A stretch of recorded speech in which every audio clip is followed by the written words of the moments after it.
تو پتا تم جب ساتھ ہوتی ہو نا تو دوسرا کوئی احساس نہیں ہوتا. ایسا لگتا ہے اس دنیا میں سب خوش ہیں, کسی کو کوئی تکلیف ہو ہی نہیں سکتی. خط ہے جو تجھ کو لکھے شاید مل نہ سکے, خیر تو اب جو ملے سن لے صدا. ہر آنے والا دن تمہاری زندگی کا پچھلے دن سے بہتر ہوگا. کیسی دل لگی ہے تو. آئرہ کے ڈیڈ کامیار کو نشے کی حالت میں اس کے گھر ڈراپ کر کے آتے ہیں کیونکہ اسے خود سمجھ نہیں آ رہی ہوتی, وہ تو اپنے پیروں پہ بھی کھڑا نہیں ہو سکتا ہوتا. دوسری طرف آئرہ سے اس کے ڈیڈ پوچھتے ہیں کیا تم واقعی خوش ہو, کیا کامیار واقعی بدل گیا ہے, کیونکہ وہ کامیار کی حالت کو دیکھ کر بہت زیادہ پریشان ہوتے ہیں. دوسری طرف آئرہ کامیار کی کل رات سے کال نہ اٹھانے پہ کافی پریشان ہوتی ہے اور اس کی دوست اس کو یہ مشورہ دیتی ہے کہ تم اس کے گھر چلی جاؤ. وہ کہتی ہے کیا میں اپنے سسرال چلی جاؤں.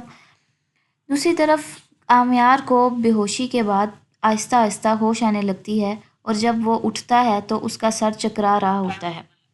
کامیار سوچتا ہے کہ اس کے ساتھ کل کیا ہوا, لیکن اسے سمجھ نہیں آ رہا. اس کے ذہن میں ہلکے ہلکے دھندلے سے خیال آتے ہیں کہ کل وہ فاریہ کے ساتھ ایک پارٹی پہ تھا اور اس کے بعد اسے کچھ بھی یاد نہیں, اور وہ بہت زیادہ زور دیتا ہے اور آخرکار وہ فاریہ کو کال ملاتا ہے اور اسے کہتا ہے کہ کل میرے ساتھ کیا ہوا. وہ کہتی ہے کل تم نے پارٹی انجوائے کی, بالکل ویسے ہی جیسے تم ہمیشہ سے کرتے تھے. وہ کہتا ہے کیا تمہارا دماغ ٹھیک ہے, مجھے صحیح سے بتاؤ کہ میرے ساتھ کیا ہوا ہے. دوسری طرف آئرہ پریشانی میں کامیار کے گھر آ جاتی ہے کیونکہ وہ اس کی کال نہیں اٹھا رہا ہوتا, اور جب وہ اس کے گھر آتی ہے تو اس کی ماما حیران رہ جاتی ہیں کہ اچانک سے آئرہ کیوں آئی ہے, اور آئرہ پوچھتی ہے کہ وہ ٹھیک ہے کیونکہ وہ میری کال نہیں اٹھا رہا تھا. تو اس کی دادو کہتی ہیں کہ جاؤ تم اس کے کمرے میں جا کے اس سے پوچھ لو. آئرہ جب کامیار سے ملتی ہے تو وہ بہت زیادہ غصے میں ہوتی ہے اور کہتی ہے کہ تم میری کال کیوں نہیں اٹھا رہے. وہ کہتا ہے کہ میں رات کو سو گیا تھا, اور وہ غصے سے کہتی ہے کہ تم سوئے ہی رہے ہو اتنے گھنٹوں سے. تو وہ کہتا ہے کہ میں کچھ میڈیسن لے کے سو گیا تھا اور میری طبیعت نہیں ٹھیک تھی. اس کے بعد وہ اس سے سوری کرتا ہے. وہ کہتا ہے آئندہ کبھی میرا فون سائلنٹ پہ نہیں ہوگا اور نہ ہی میں تمہیں آئندہ کبھی اس طرح پریشان کروں گا.